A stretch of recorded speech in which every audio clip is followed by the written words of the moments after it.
What I find especially appealing about this occasion, with rooms that you may have missed, is that we're dealing with two very sensuously minded architects, Bijoy Jain and also Umberto Riva.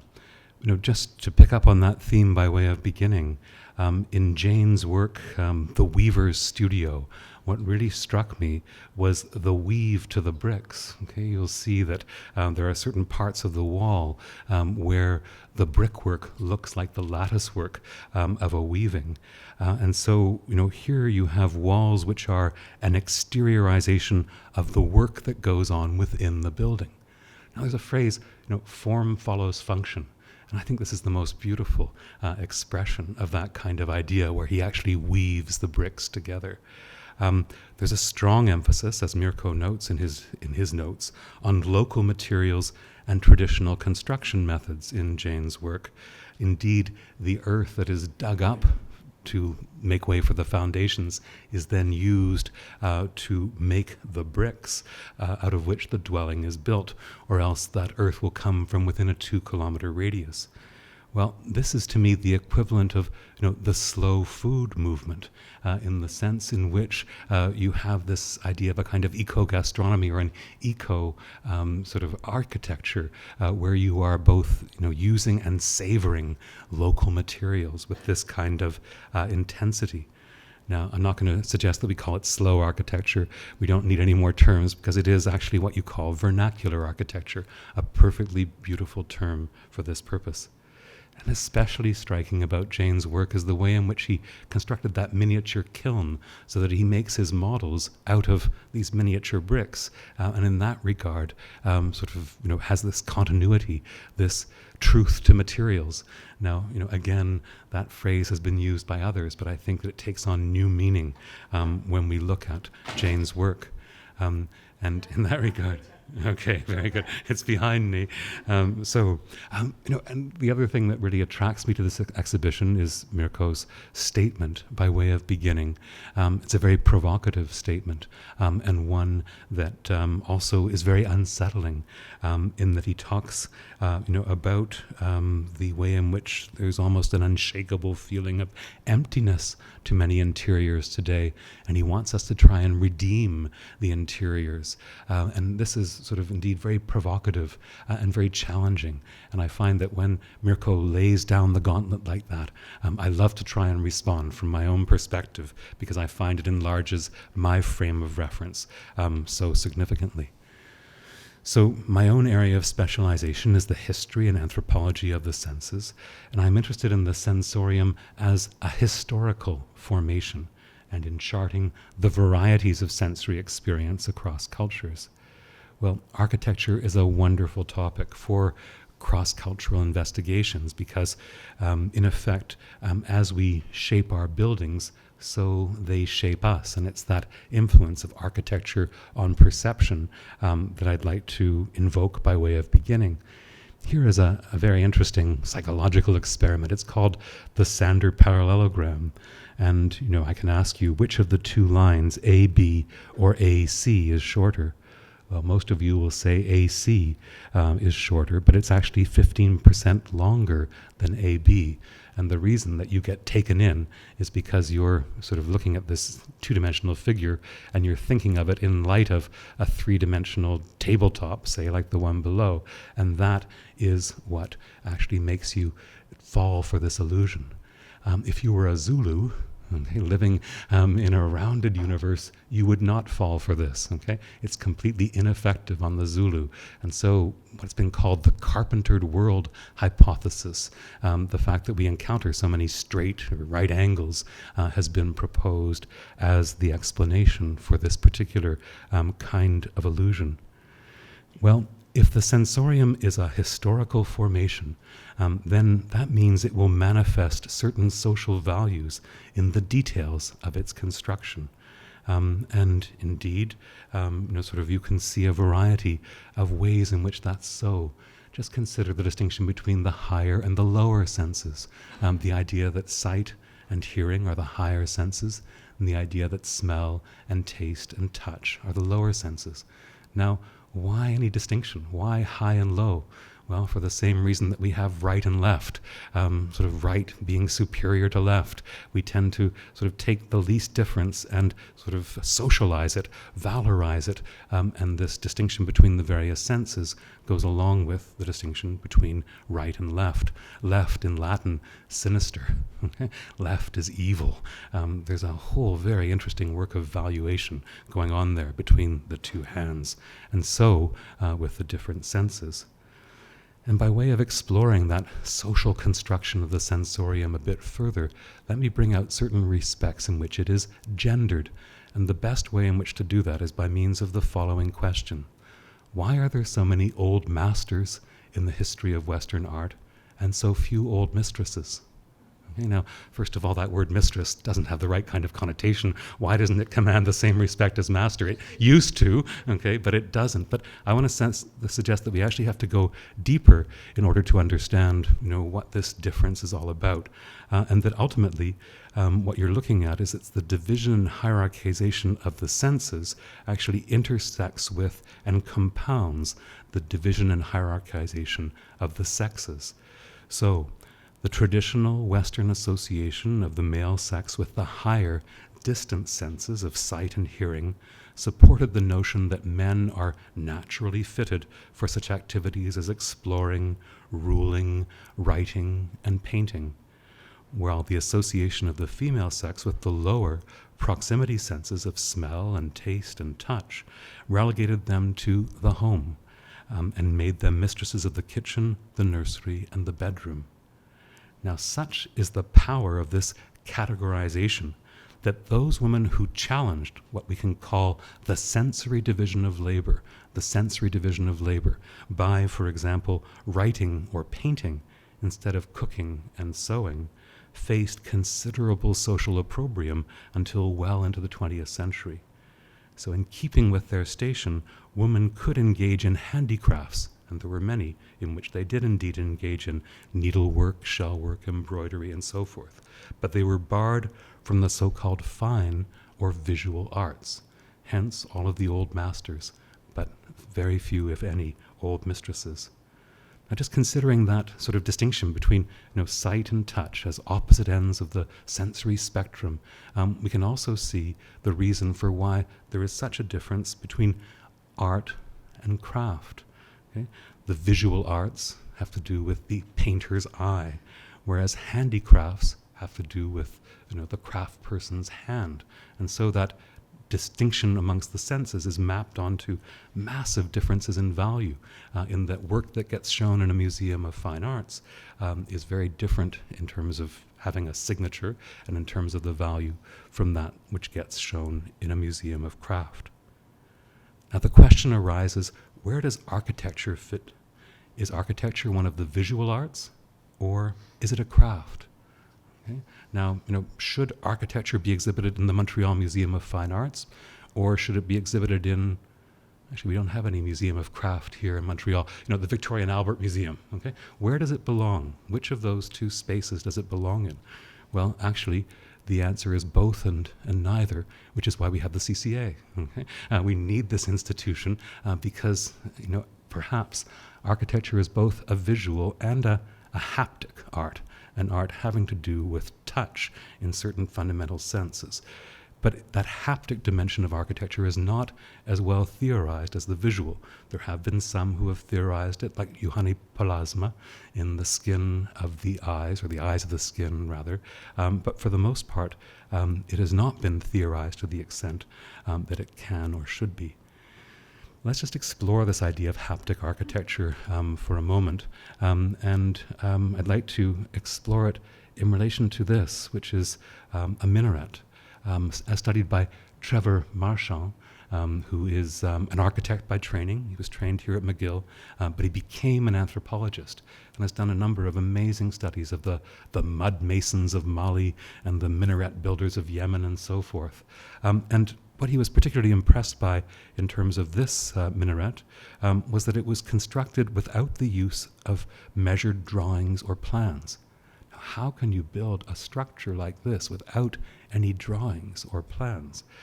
In the absence of any template whatsoever, he suggests. It was the ideas took shape in the coordinated activities of eyes, ears, hands, and tools. Okay? And in terms of actually exploring how the minaret is constructed, he discovered that it was constructed from the inside out, with nothing more than a string attached to a central pole used to determine the diameter. Okay? And so you build it up and up and up by means of these steps, and you get this perfect kind of formation. The master builder is the one who's responsible for it all, and then there are the apprentices, then there are the ones who lug the bricks. And the master builder knows when the proportions of the spire are correct because, as he says, it fills my eye. Now, what an extraordinary expression. It fills my eye. Okay? I would suggest that's a haptic architecture when you talk in those kinds of terms. So no visualization involved. It's a visual form, but this has been achieved haptically. So in what follows, I'd like to explore some other examples of vernacular architecture and see some of the varieties of sensory experience that they, in effect, frame. Let me begin by taking you to East Sepik province in Papua New Guinea, where I did some research in 1990 amongst the Kwoma, a people who live around Ambunti, which is halfway up the Sepik River. And typically their villages are on these ridges, and that's where these houses, including this men's house, is constructed, and various huts, and sort of you also have them actually growing various kinds of tubers, like yams on the hill, but also sort of taking sago and fish from the valleys and the riverways below. Now, one important thing to note about the Kwoma is they have 9 villages, and each of those villages is exogamous. Okay, that is, the women have to marry out. They have to marry into another village, and they go and live with their husband and bear their children there. Now, interestingly, the word for brother-in-law is enemy. Okay?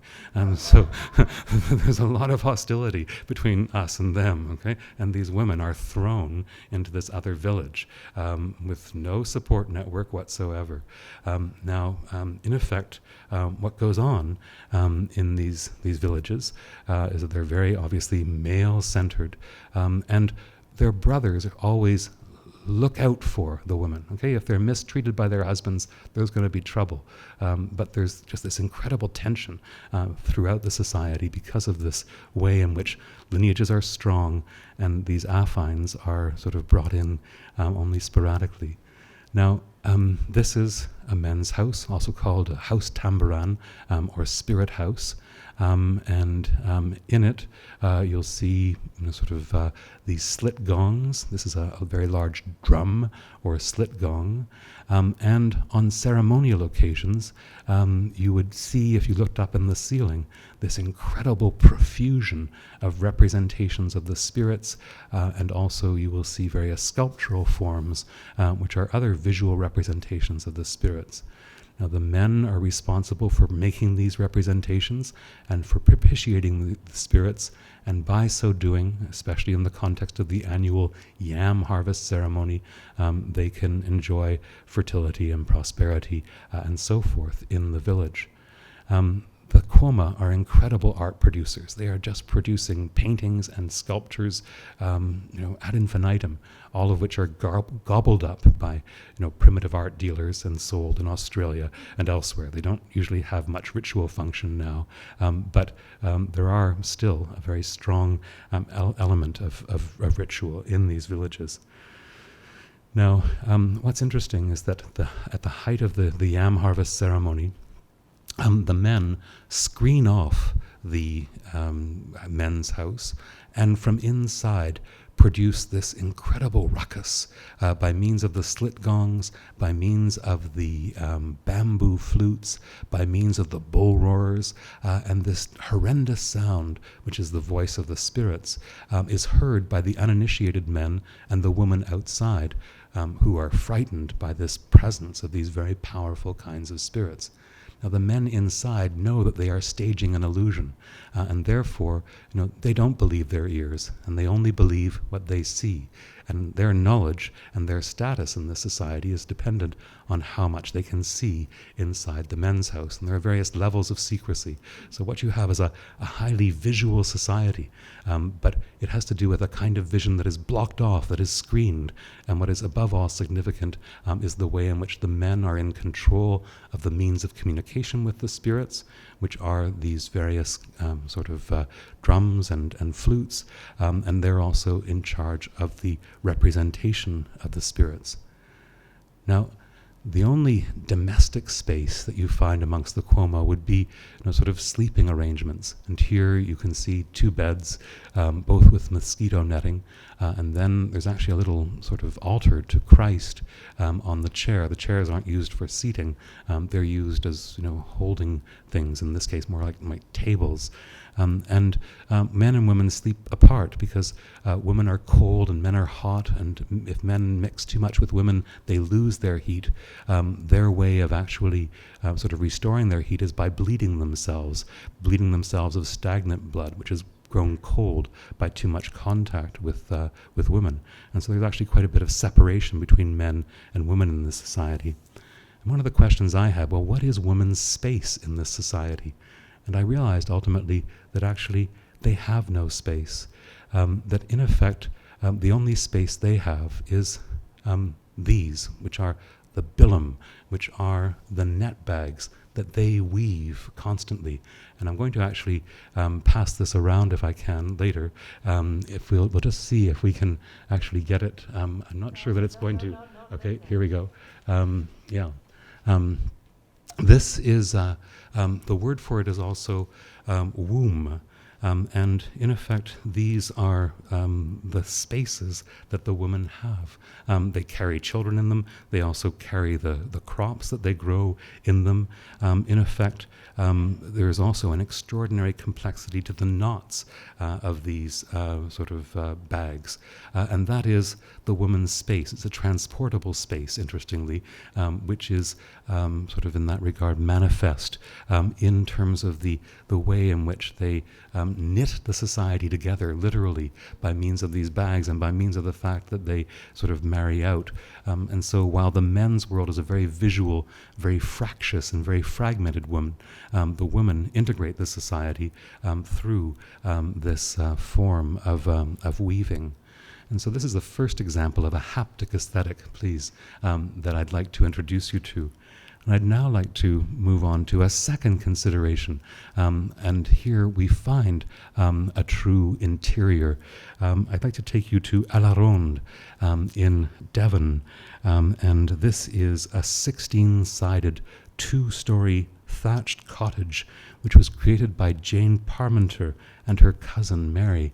And the interest of this example, it was built in 1796, is that this is a female-owned residence. Okay? And what it illustrates in a very interesting way is it's a kind of embroidered house, a kind of embroidered cottage. This house, with its 16 sides, appears to have been modeled after the Basilica of San Vitale at Ravenna. And this was one of the many places that these 2 women, cousins, visited in the course of a 10-year grand tour of Europe, which they were able to do thanks to an inheritance. Okay? So they came back from this 10-year grand tour with all kinds of things that they had collected, and they had this house built to their specifications in order to make of it a place that they could call their own. Now, look at the windows, first of all. Diamond windows? Where have you ever seen that? Okay, very, very unusual. And especially unusual is the fact that at the center of the house is this octagon. Okay? And you can see all the various doors leading off from it. So there's a 16-sided exterior and then this octagon right in the center. And then all of that space between this central sort of lobby and the outside wall is made of rooms of different kinds of sizes, like many of them are triangles. And you can actually go from one room to the next sort of by means of these sliding doors so that you can follow the sun all the time through the day. It's a beautiful, beautiful understanding. But what's especially compelling about this interior is the top gallery, the shell gallery on the top, which consists of all of the walls being festooned with mosaics, which are made out of shells and rocks and porcelain fragments, interspersed with a number of representations of birds, which are executed in feathers, twigs, and lichen. And there are all these gallery windows as well. And so there's a remarkable sense in which this interior, the walls impinge on the interior space. And this is one aspect of why I want to call it a haptic aesthetic or a haptic architecture. And the textured quality of the walls make you want to touch them. They're not just, for seeing. And a further fascinating aspect of this is the way in which, by all these shells and feathers and so forth, coming from the outside world, they have brought the outside world and reconstructed it inside as well. So that typical division between inside and outside is mediated in a singularly interesting way. And it's all through this very intimate haptic relationship that they have created. So that the visual, the fact that you can look out and see, at great distances, is actually given a tactile presence. That's one of the sort of most significant factors about this this house. Now, I'm drawing this example from the work of Constance Classen, in particular, a piece that is entitled "Feminine Tactics: Crafting an Alternative Aesthetics in the 18th and 19th Centuries." And it's about the ways in which women of that period sort of made a virtue of necessity. Okay? It was frowned upon them if they were to paint or if they were to write. And therefore, they took this domain of the haptic and developed it to, arguably an extraordinary extent. Just by way of example, there was one gentle lady of the 18th century, Mary Delaney, who made these incredible flowers. And these flowers are actually made of cutouts. Okay, so that she took scissors, and there are hundreds of pieces of paper that go into the makeup of this flower. Now, she could have painted it, but painting wasn't a feminine thing to do, whereas handiwork was. And therefore, she made these works of incredible beauty, which are sort of amazingly botanically correct as well, and you can still learn things from them through her sort of engagement with a peculiarly tactile aesthetic.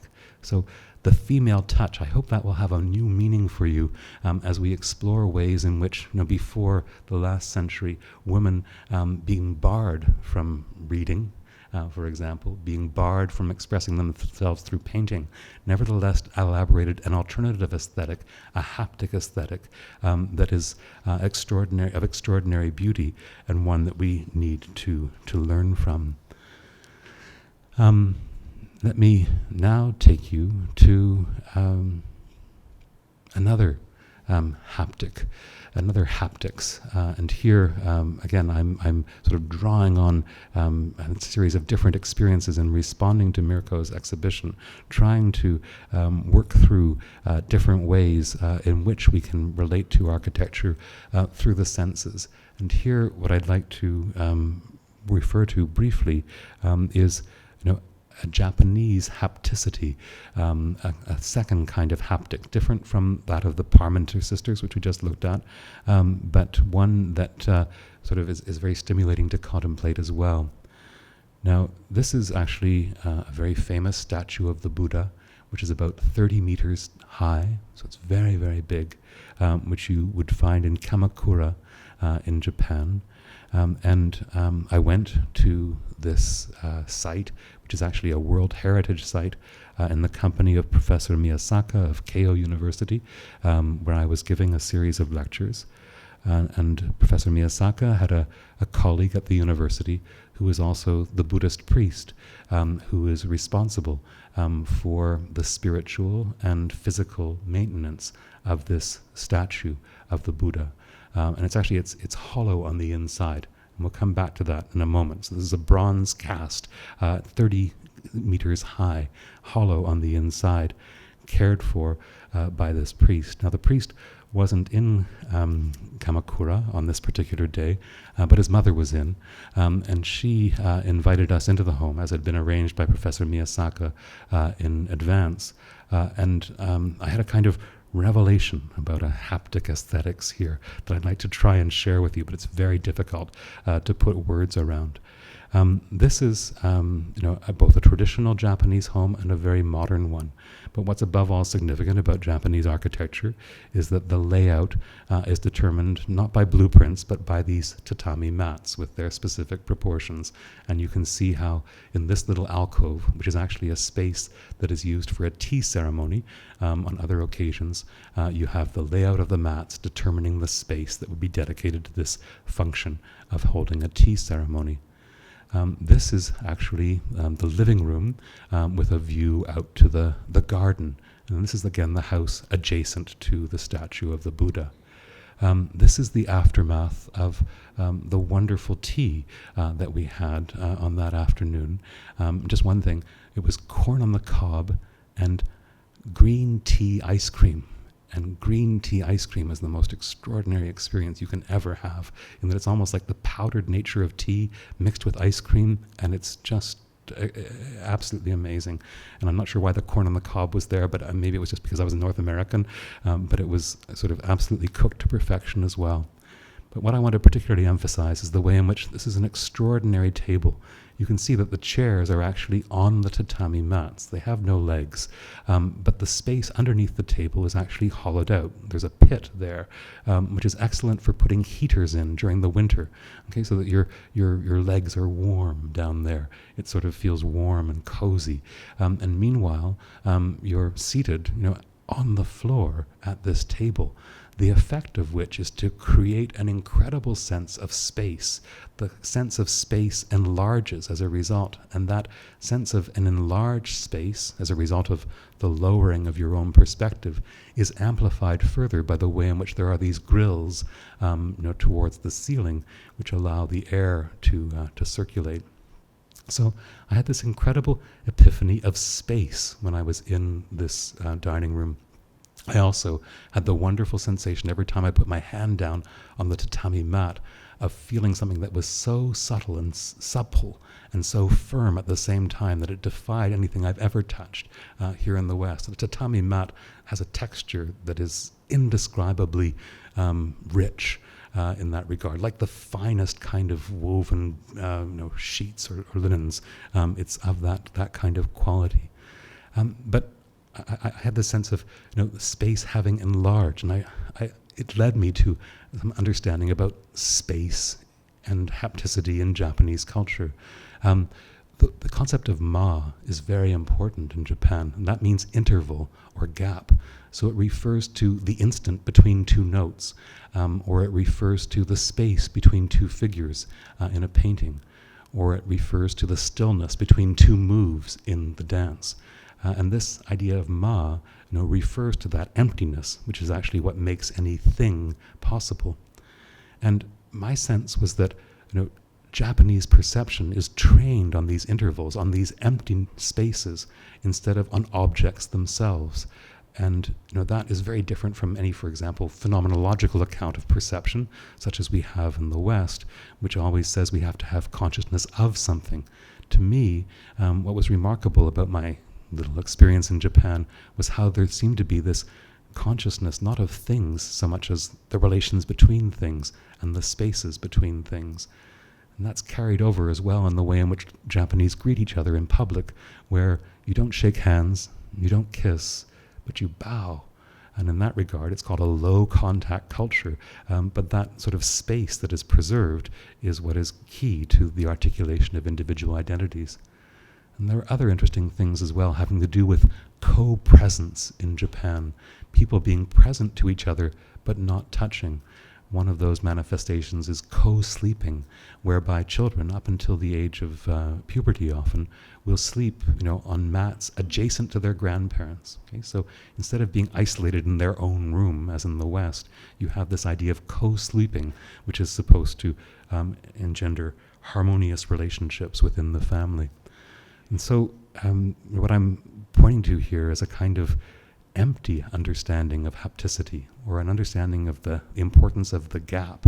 And just to crown it all, I had the experience of going up inside the Buddha. And so here I am inside the Buddha's head, and I touched the Buddha on the inside. Now, all the other shrines I went to, taboo to touch the Buddha. Here, you could. Now, is that just a sort of a tourist thing? Or imagine the mystery of being inside the Buddha's head and touching the Buddha. It was a total epiphany for me. Now, I might be over-interpreting this, but nevertheless, sort of that experience of being inside the Buddha's head and experiencing the emptiness there, it was so zen that I was astounded. So again, you must visit this wonderful place, Kamakura, and experience going inside the Buddha's head and the emptiness that is there, which is the emptiness at the heart of all things if we are good Buddhists. Well, for the last bit of my talk, let me link up with a project that I've been engaged in for the last while, and that finally materialized in the form of a book called A Cultural History of the Senses, and it's the 6th volume in a series called The Cultural History of the Senses, and my volume is the one on the 20th century. It goes from 1920 to 2000, and in this, what we were trying to do was take stock of the structures of sensing from antiquity to the present.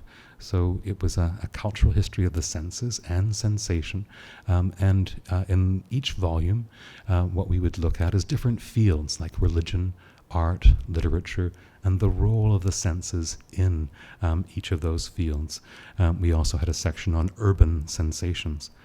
But my responsibility in writing the introduction was slightly different in that I wasn't just to summarize the rest of the book. What I needed to do was actually frame the argument of the shape of sensory experience in the 20th century. And so what I did was I chose a number of iconic objects of the 20th century and reflected on their sensory characteristics. So I chose the automobile and the airplane. Okay? Didn't have anything like that in the 19th century. These are very much 20th century experiences, the sensory experience of being transported by these modes of transportation. The camera and the screen, plastic and pollution, and also the skyscraper and the bungalow, which seemed to me to be sort of architectural forms that were most key about our experience in the 20th century. And I don't think that you can understand either one on its own. You have to think of them relationally. The urban skyscraper, to begin, inspired visions of grandeur and served as an emblem of corporate might. Indeed, cities saw their power as manifested by means of the skyscraper. And the views of the skyscraper, the skyline of New York, and from the skyscraper were very important in terms of sort of 20th century experiences. In place of church spires, you now have these temples to capitalism. Another significant feature of these skyscrapers was their complete lack of ornamentation. They had smooth, clean surfaces, as if urban life could also be smooth and clean. And they were highly functional. The design of these skyscrapers mimicked in that regard the no-nonsense office work which is supposed to take place inside. Okay? And so you have, again, form following function in terms of no ornamentation, no distraction, just an emphasis on production. Now, artists manifested how they were confronting the realities of modern life by actually painting skyscrapers. And Joseph Stella, who actually painted the image on the cover of this volume in 1922, it's called The Great White Way, and it's actually about New York skyscrapers, New York streets. This is how they showed their modernism, their engagement with modern life. But the opposite of the skyscraper was actually the suburban bungalow. And there's a very interesting way in which the two complement each other.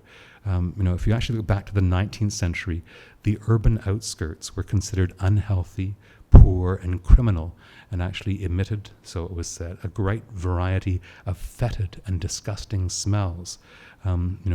People in the 19th century wanted to be within walking distance of work and various amenities. But the greater mobility provided by the automobile in the 20th century turned the outskirts of the city into places of respite from the concrete jungle, which was understood to be the city itself. And so you have this great migration, as we know, to suburbia, beginning in the 20s and 30s, where you could find inexpensive homes, green spaces, and where fresh air abounded.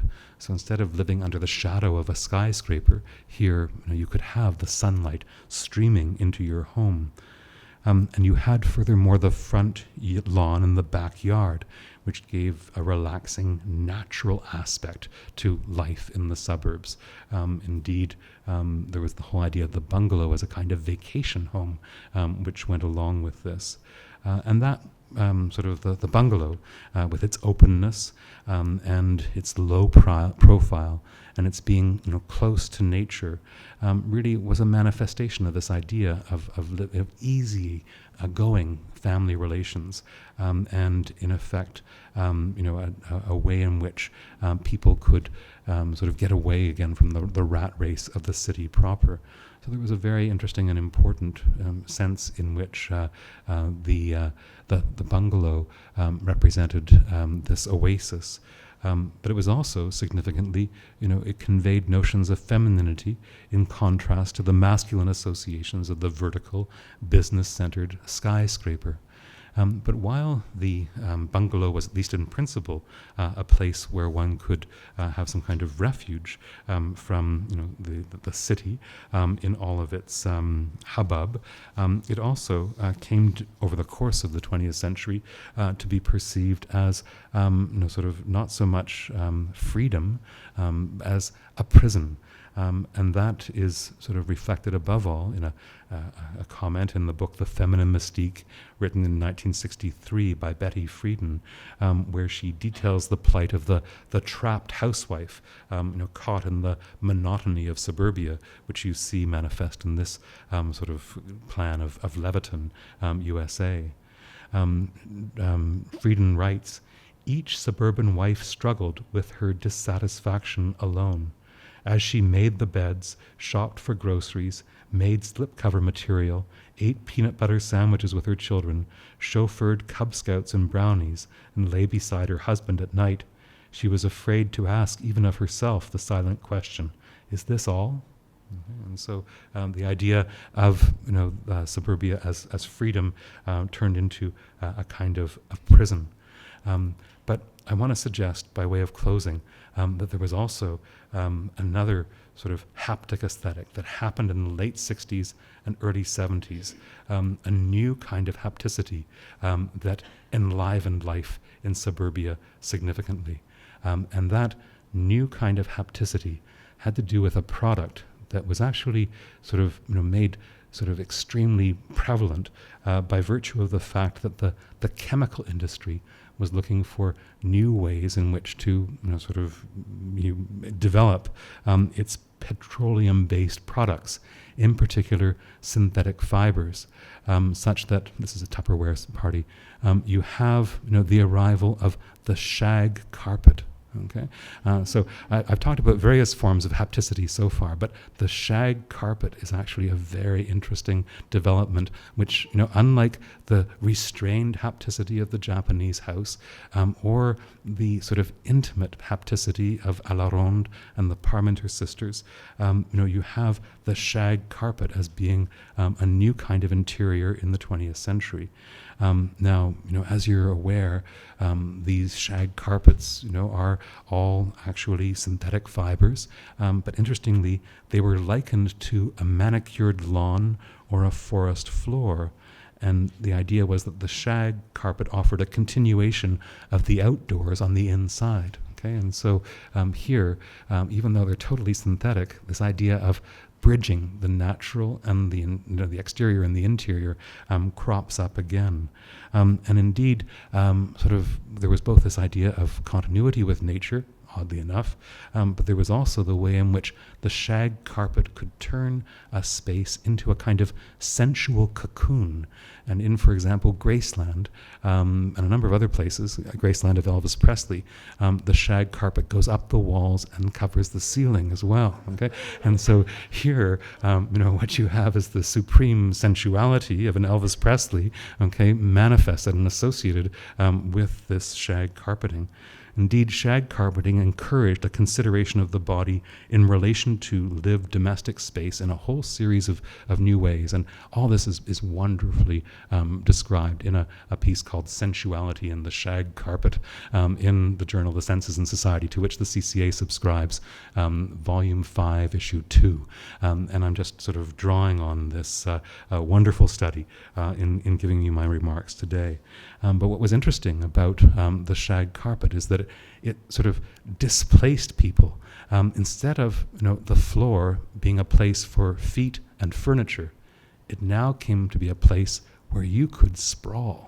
Okay, and that the shag carpet was actually created a context in which people could get off their chairs. Okay, imagine. Okay, forget about your chairs. Okay, if we had a proper shag carpet here, you could be on the ground. Okay, and you could be mixing with these fibers in this new kind of tactile way that was created by this invention. Indeed, the shag carpet as an extension of the body was a very sort of prevalent theme. And if anything, the shag carpet was like hair. And as you'll recall, in the 1960s and 70s, there was a new attitude towards hair. Men with hairy chests like Burt Reynolds, but also long hair, okay, and underarm and leg hair on women. All these were signs of a sort of a liberated sexuality, and indeed were communicated, by means of not only the hair length that people had in public, but also by the way in which all of their rec rooms and so forth were sort of actually taken over by this. So this is a wonderful rec room here. Look at that floor with this fiery shag carpet and completely artificial fireplace, and also the fake wooden paneling, but a scene right out of the 1970s. Look at this very cool pad as well here, and again it brings out this point that you don't just have to stay on the furniture, you can also be on the floor. But this is perhaps the prime example of the way in which the 70s, which is that time of high fidelity sound, was also a time of this new kind of sensory experience of the shag carpet. Now that's all gone now, okay, and I'm wondering what the next haptic sort of phenomenon might be. What could possibly be as fulfilling as rolling around on a shag carpet? Okay, and so I leave you with that question, and I think that actually I have my problems with shag carpets, and maybe some of you do too. But one of the really challenging questions that Mirko is, I think, proposing to us in rooms that you may have missed is two things. One is that you may have missed in the sense of not noticed certain features about interiors that we really should be more conscious of, and also things that you miss in terms of elements that are lacking in the way in which interiors are constructed now. So these two architects, Riva and Jane, challenge us in very important kinds of ways to reconsider our sensuous reactions to space, and in that regard, enlarge the possible scope of human experience through engaging with materials in novel kinds of ways. In this talk, what I've tried to do is bring some of my own anthropological experience about different forms of architecture, different haptic architectures, as I'm calling them, to the fore, as antidotes to, of course, digital architecture and the way in which computer-assisted design is the way in which most spaces are modeled now. What are the comparisons to be made between CAD and the haptic aesthetic of the Parmenter sisters, or even the haptic aesthetic of the 1970s rec room with its shag carpeting. Thanks very much.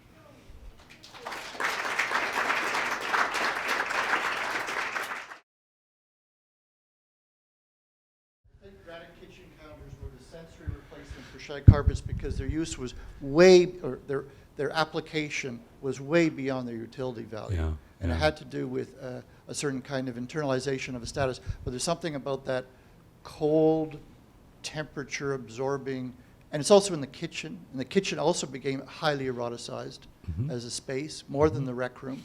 And so that would be my nominee for the haptic term. I think and a very different hapticity, but the granite counter, okay, and nothing less will do.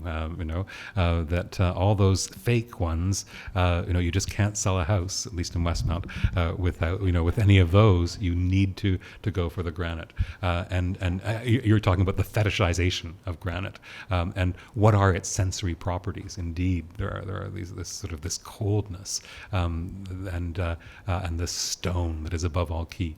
So very different from the shag carpets. Many of us we find them in our grandparents' homes, right? And typically the first thing that happens when you move into a house with shag, you rip them out because it just doesn't agree with our haptic sense. And I think that it's because of this smoothing of things that the granite might represent. Very interesting. Just thinking of the exhibition and on Umberto Riva's side, how important that yellow is on the wall.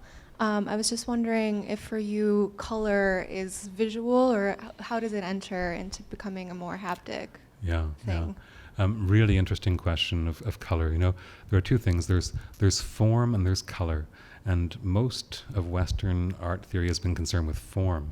Color is dangerous in all kinds of ways because color is hot. Color has all kinds of other sorts of patterns and powers, and it's very meaningful as well.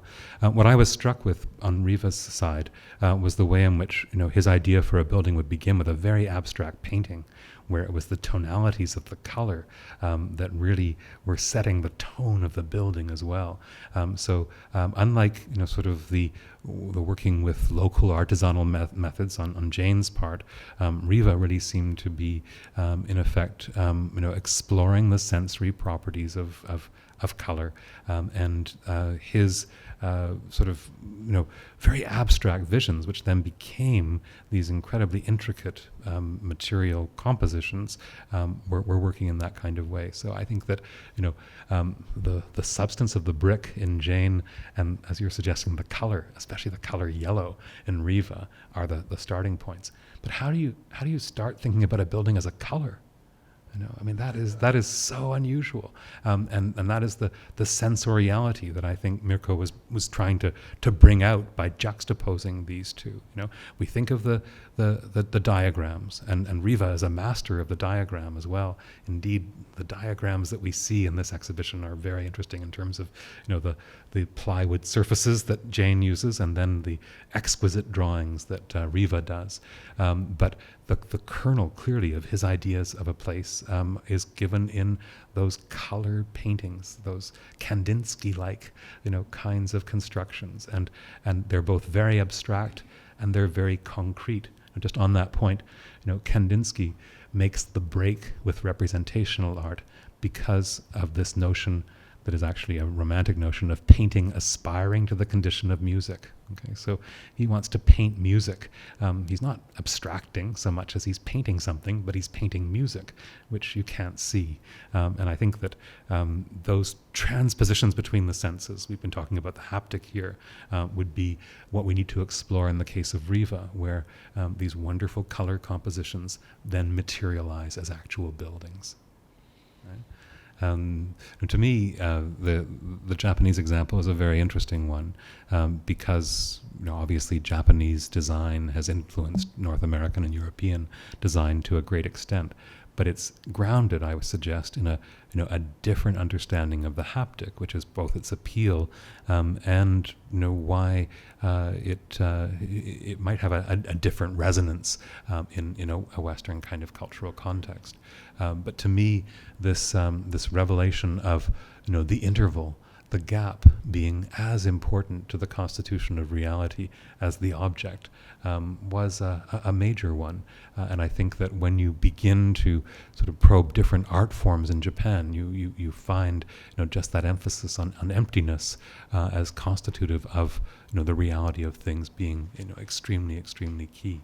So we need to experiment with the way in which we use our senses across cultures, and that's what the idea of ways of sensing that we've been elaborating at the Center for Sensory Studies is all about.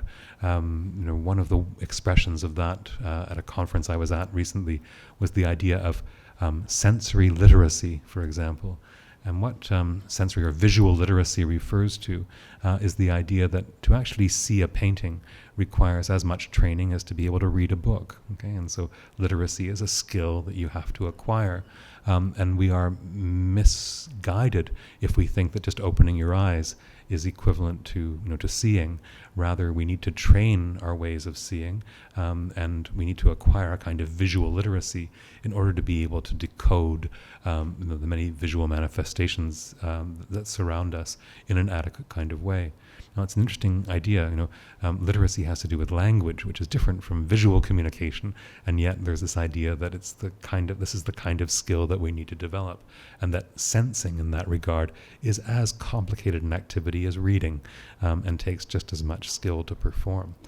So I think that the senses seem like they are givens, but in fact they are made in all kinds of ways, and there are numerous different techniques of sensing out there which we can miss entirely unless we start attuning ourselves through history and anthropology to the many different ways of sensing that are out there. Just another example, if you want to see the constellations at night, don't stare at them. You'll never see them that way, but look out of the corner of your eye, and that way you can get patterns in a much more sort of compelling kind of fashion. So there are ways of seeing. Also, there are ways of smelling, okay, that sort of 3 short sniffs are much more effective than 1 large inhalation if you really want to smell something properly. But we don't realize that, and so our noses are actually terribly underdeveloped in our own society, and could be significantly trained further in that regard. Would you also make a parallel now with the new neurological science you see, and through the seeing of a color, you smell something. This proposition of, hearing a word and associating a color, which is apparently, as far as I'm understanding, part of how our brain is mapped, and there are specific areas where the function, they simply, they collide, Mm-hmm. And there is a lot of this new it seems to me as the sensorial experiences now, also through other science, becoming more and more complex, with shifting from one sense to the other, and having the two together.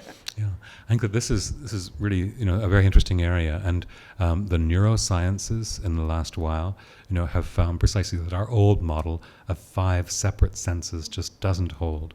That in fact there's all kinds of interaction and integration that is going on at subcognitive levels. Okay, so it doesn't take getting up to the higher regions of the brain for these cross-sensory associations to happen. It's at a much lower level than that. And an example of that is that at a crowded gathering, if you can see somebody when they're speaking to you, you can understand them much better from the motions of their lips than if you just hear them. And so the senses are always working in concert. But what I'm interested in is the way in which different senses can be combined differently in different societies, and there's a great deal of historical variation that way that I think we need to recover. Let me just give you one example. In the days when works of art were housed in churches, the way of interacting with them was through genuflecting in front of them and kissing them, and indeed that was the mode of approach. Can we understand a Christian work of art properly if we don't do that now? Okay. If when we go to the National Gallery or wherever, we are looking at something and we're just standing there at the appropriate 2 yards distance or whatever, and not engaged in any physical interaction with it whatsoever, are we having an appropriate experience of it. I mean, here, the example of the icons is extremely pertinent. Icons, especially the metal relief ones, the way in which the flickering candlelight plays across them, the way in which the bas-relief features mean that they intrude into the space, the way in which you kiss them, that is the mode of adoration. All of that is essential to actually the experience of the icon. Now, in a museum setting, this is, humans are carriers of not only germs but oils and all kinds of things, and you must guard these precious works of art against contamination by the humans. And so, those kinds of interaction with art are prevented, are forbidden. But I'm not suggesting that we do sort of relax the strictures that we've imposed upon ourselves. But no, I think that the idea of just seeing a work of art is a product of a particular moment in history, and there are many other ways of interacting with art that we need to sort of work through, and therefore the idea of the visual arts, I think, is a complete misnomer. Okay, and I think that especially the way in which architecture is treated as part of visual culture in a lot of visual culture studies, that's completely wrong as well, because architecture involves not only a visual but also a haptic and a spatial imagination, and unlike a painting, architecture surrounds you. So the way in which to understand architecture is through multiple senses and not just through one. But increasingly, faculties of architecture are being folded into, a faculty of visual culture, and indeed visual culture is huge. This is why I came up with the idea of sensual culture, but that sounds a little bit dicey, right? Sensual culture, what's that? But I was trying to offset, the way in which visual culture is so key. But what's interesting is the way in which all of these different fields have emerged in the last while, because there's not only visual culture, there's also auditory culture, or what's called sound studies. There is, the idea of taste culture, which is very, very strong and growing. And there is also, cultures of touch and cultures of smell. And so what's remarkable is the way in which cultural studies in recent years has been going through this sensory turn. And the challenge, though, is not just to treat these things separately, because the senses interact, but rather to bring them together, which is what at the Center for Sensory Studies we've been trying to do, trying to look at interactions between the senses. And I would emphasize that the senses both have a great deal more depth than we commonly think, but they also have a lot more interaction than we commonly think. And that's why you've got to get out of a psychology laboratory, okay, if you want to really study the senses. And you have to explore what people do with their senses in museums, and explore what they do with them in everyday life.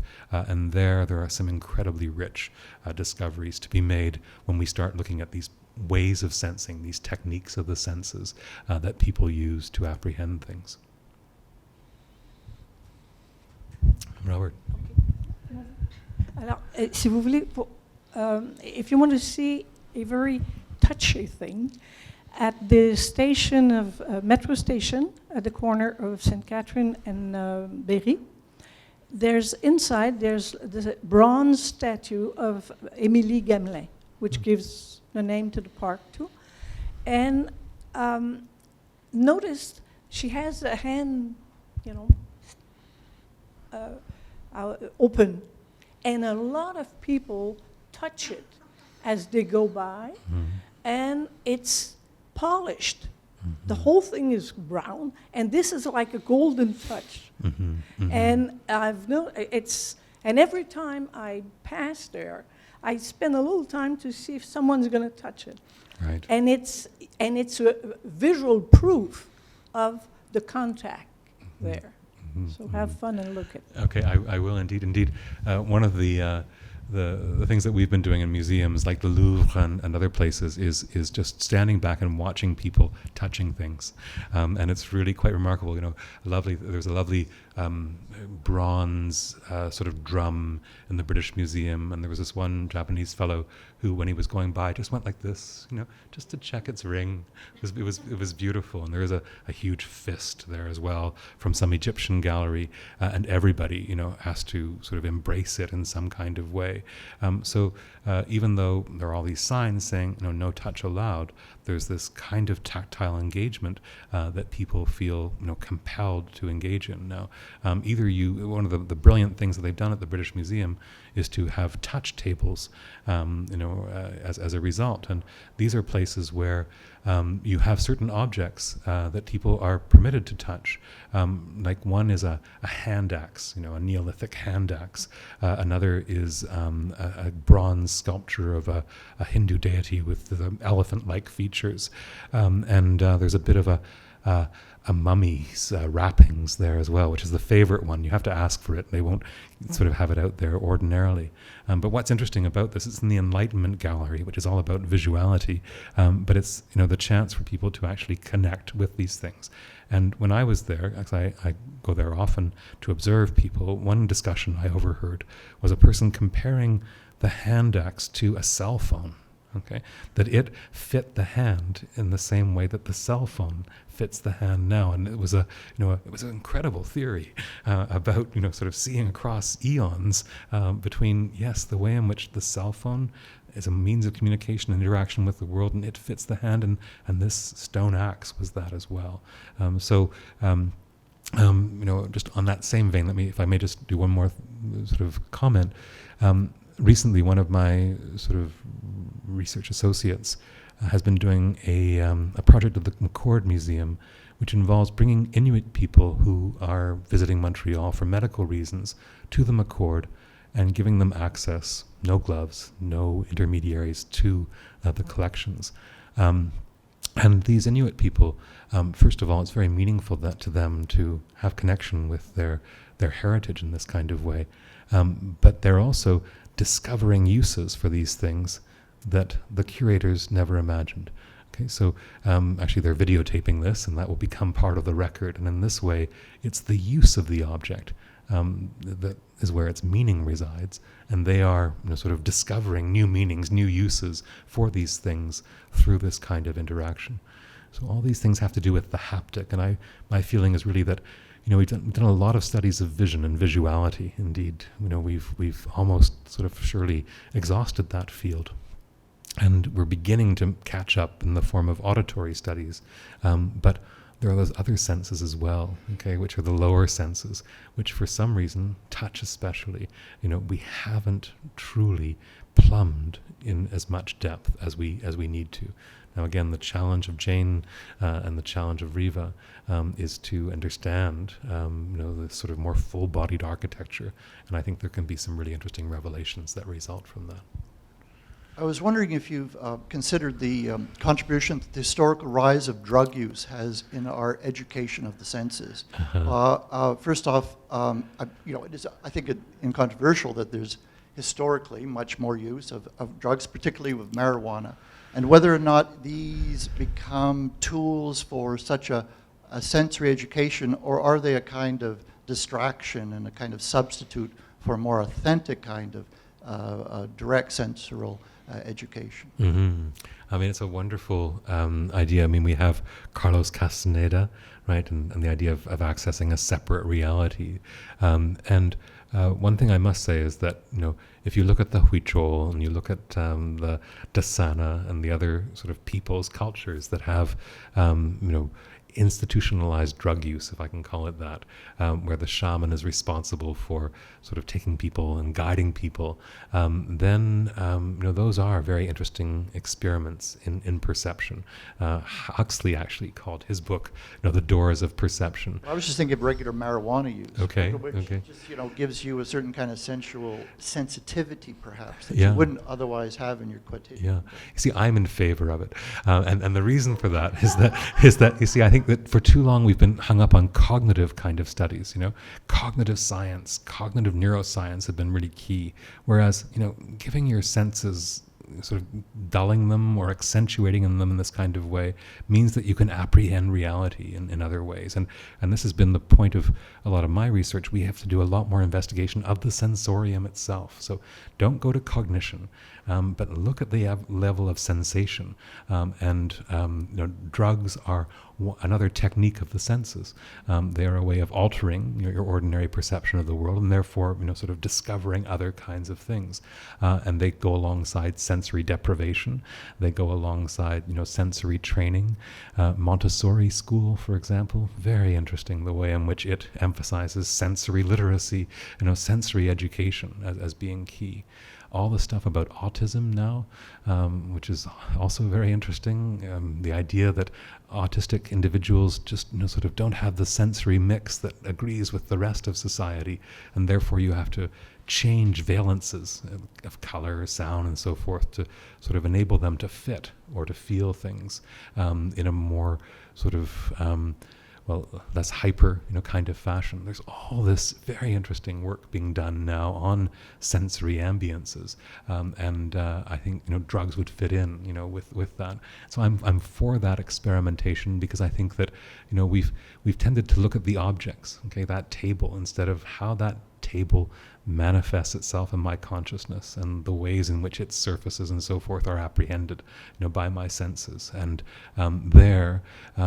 we've looked through the glasses instead of looking at the glasses themselves and the way in which they are mediating our experience. So there's this other whole way, and I think architecture is one of the domains in which we do that, of looking, carefully at how our perception of things, like in that Sander Parallelogram, can be influenced by the ambiences in which we live.